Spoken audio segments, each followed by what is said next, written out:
Lo nuevo, un trastorno del espectro del acretismo placentario, sin duda un diagnóstico desafiante y que podría ser considerado un espectro no solo desde el punto de vista de la clasificación histopatológica, en base al grado de profundidad de adherencia barra invasión, sino que además es un espectro y muy amplio de definiciones en cuanto a el nombre propiamente dicho. En la actualidad el aceptado es PAS por sus siglas en inglés, sino también por su definición clínico-quirúrgica y por la cantidad de marcadores ecográficos y de resonancia magnética que existen al día de hoy. Es una afección que está en aumento conforme aumenta el número de cesáreas y en relación a ello también está incrementando, como pueden ver en este gráfico de PubMed, el interés en investigación al respecto. La realidad es que el abordaje primario y lo que nos permite hacer una disminución de la mortalidad materna es la detección temprana y sin dudas la ecografía es el método de elección con una sensibilidad y una especificidad muy alta. Existen al día de hoy reconocidos los 11 marcadores ecográficos descritos por el Grupo de Trabajo Europeo. Sin embargo, continúa habiendo una amplia variación en la tasa de detección. En la actualidad, lo más reciente es el consenso reportado por la Sociedad de Medicina Materno-Fetal, que se basa en las dos guías de FIGO y del grupo encabezado por Collins en 2016, y si bien no hace demasiadas modificaciones respecto a los marcadores ecográficos, los cuales intenta estandarizar y redefinir, sin embargo, nos invita a pensar algunas cuestiones sobre las debilidades y los gaps en el conocimiento que aún continúa habiendo. Uno de ellos es la sensibilidad, que continúa siendo incierta, desconocida en la comunidad que no es paciente de alto riesgo, es decir, que nos deberíamos cuestionar cuánto influye en el riesgo, en cuánto influye el riesgo pretest de la paciente sobre el valor predictivo positivo de los marcadores ecográficos previamente mencionados. Y también reflexionar acerca de cuál es la precisión predictiva de los marcadores ecográficos cuando la mayoría de los estudios que existen publicados y que es desde donde provienen estos marcadores están dirigidos a evaluar la asociación con el acretismo placentario.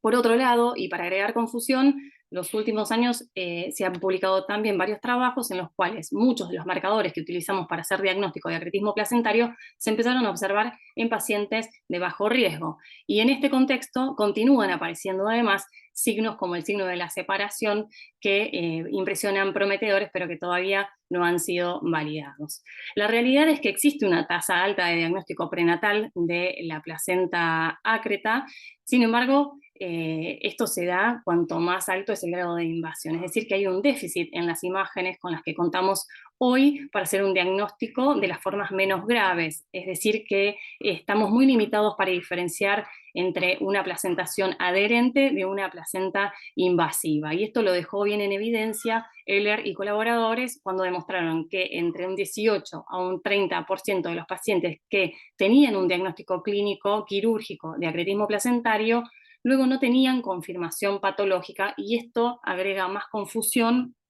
y va en detrimento también de la prevalencia que se ve reflejada en la literatura. Y a partir de todos estos gaps de conocimientos,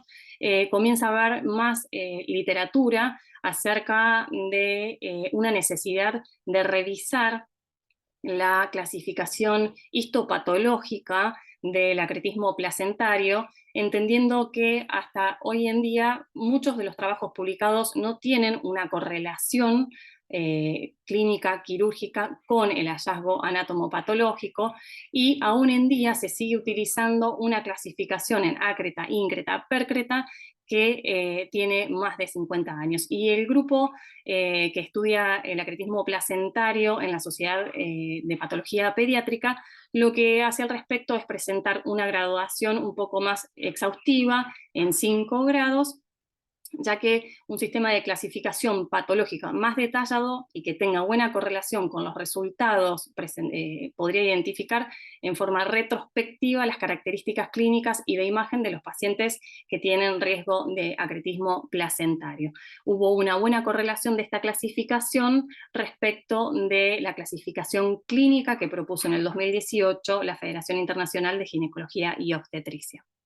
En base a esto, también surge un trabajo muy reciente que nos invita a pensar si realmente el acretismo placentario se define como desde hace más de 50 años como la unión directa de las vellosidades coriónicas al miómetro superficial a partir de un defecto decidual, o si se trata realmente de algo más. Ellos lo que encontraron es que existe un depósito excesivo de tejido fibrinoide y de edema en el sitio de cicatrización en pacientes con cesárea anterior. Lo cierto es que al día de hoy es importante tener visualización de los principales factores de riesgo, que son pacientes que han tenido cesáreas anteriores y que presentan una inserción de placenta previa. Entonces, empezar a mirar ya desde el primer trimestre la relación de la posición del saco gestacional respecto de la cicatriz de cesárea. Para ello existen 3 marcadores ecográficos que deben ser reportados en el informe ecográfico: la posición del saco y o la placenta en relación con la vejiga, la cicatriz de cesárea, y del orificio cervical interno, para detectar sacos gestacionales con implantación baja o embarazos en la cicatriz de cesárea. Luego, en el segundo y tercer trimestre, los harto conocidos signos, que son un poco más reducidos en este último consenso que les mencionaba de la Sociedad Materno-Fetal, donde describen placenta previa, lagunas intraplacentarias, agrupan como alteración de la interfase útero-placentaria y agrupan otros signos como interfase útero-vesical anómala, y a su vez describen algunos marcadores misceláneos. Sin embargo, son todos los mismos signos,